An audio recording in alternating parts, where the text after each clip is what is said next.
Assalamualaikum warahmatullahi wabarakatuh. My name is Dia Wulandari. I am from PBI1 2018. Today I will answer some question about TEFL methodology. So the first question is, please mention and explain briefly the components of communication process. There are some components of communication process.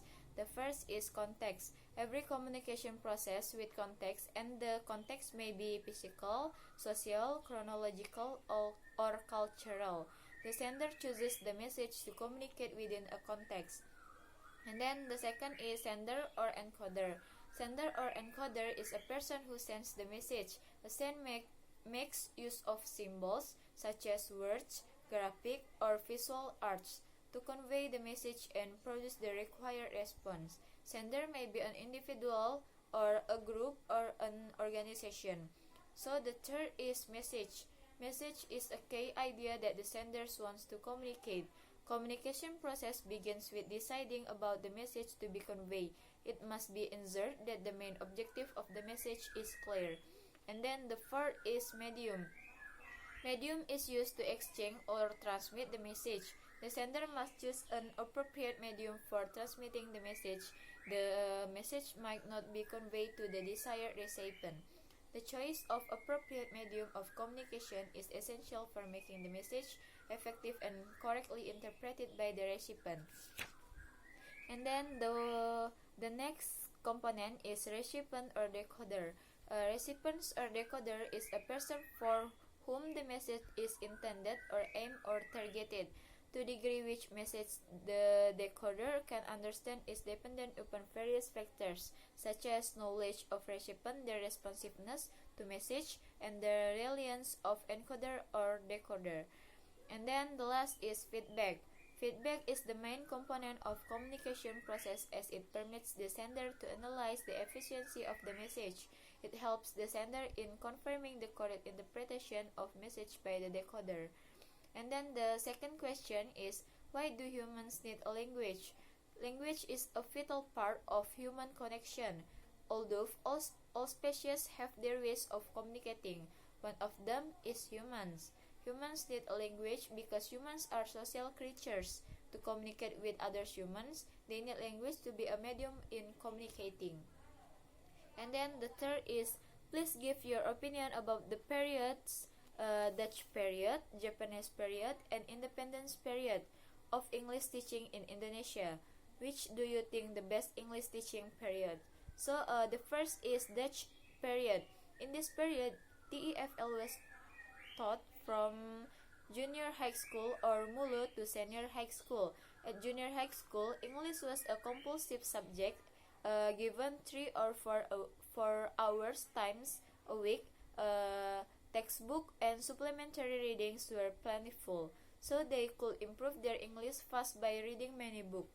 At the end of the third years, they had to have written and oral examination. As a result, Mulu graduates could speak, read, and write good English. And then the second is Japanese period. In this period, the government prohibit foreign language from entering Indonesia except Japanese. All the foreign language book burned. In Indonesian residents are required to understand Japanese as their first language.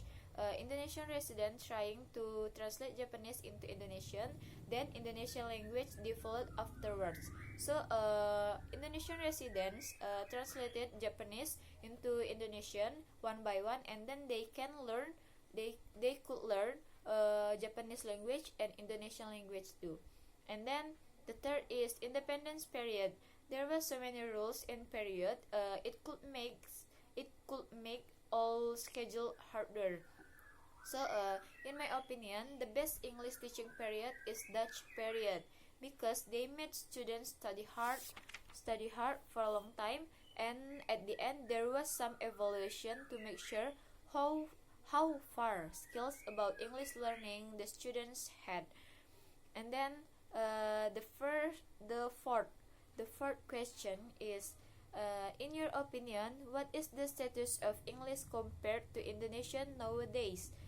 Based on journal I had read on e-learning Raden Fata, in Indonesia, English has no wide use in society, is not used as a medium of communication in official domains like government, the law courts, and educational system, and it is accorded any special status in the country's language legislation. So English is not have any special status in the country's language legislation. So the last question is, please explain briefly about the functions of English in Indonesia. So English is international language, right? If we want to communicate with people from the other countries, English is a language to communicate both of them. So in other countries, English used for daily language, so different from Indonesia. In Indonesia, English just used for formal situation and just for communicate with others people from others country. So English just use if you want to learn English in formal education, or if you want to communicate with others people from others country. Just that the function of English in Indonesia. No other special function in Indonesia like the others country use for daily language. English language in Indonesia just for foreign language, because in Indonesia they use their language or in bahasa daerahnya tersendiri untuk menggunakan bahasa dalam berkomunikasi. So this all I think that's all for my answers. I'm sorry for my mistakes. Wassalamualaikum warahmatullahi wabarakatuh. Thank you.